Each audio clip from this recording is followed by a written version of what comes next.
আপনি চাকরি করেন বা ব্যবসা করেন, পাশাপাশি কিছু একটা করতে চান যেটা দিয়ে আপনার এক্সট্রা ইনকাম আসবে, সেখানে আপনি 60 থেকে 70 হাজার টাকা পুঁজি দিয়ে ডেইলি 1,000 থেকে 1,500 টাকা আয় করতে পারবেন।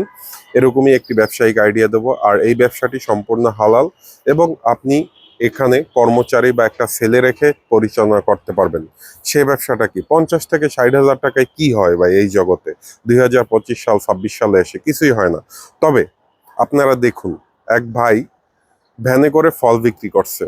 এই ব্যবসাটা করতে পারেন। ধরেন আপনি একটি ভ্যান কিনলেন 10,000 টাকা, আর বাকি 50,000 টাকার প্রতিদিন আপনি এই ফল কিনলেন, আপেল, কমলা, তারপর হইলে গিয়ে বেদানা, আঙ্গুর ফল, এগুলো কিনে আপনি একটি ছেলে রেখে ওকে দৈনিক যদি 1,000 টাকা দেন, ও কিন্তু ঘুরে ঘুরে ফল বিক্রি করবে। আর ফলের ব্যবসায় কিন্তু ব্যাপক লাভ এবং এক কথায় বলতে গেলে ব্যাপক প্রফিট। এই ব্যবসাটা যদি আপনি করতে পারেন, আপনার ডেইলি 1 থেকে 1,500 টাকা, ওর 1,000 টাকা দিয়েও আপনার 1 থেকে 1,500 টাকা থাকবে ইনশাল্লাহ। আর কেমন লাগলো আইডিয়াটি অবশ্যই কমেন্টস করে জানাবেন।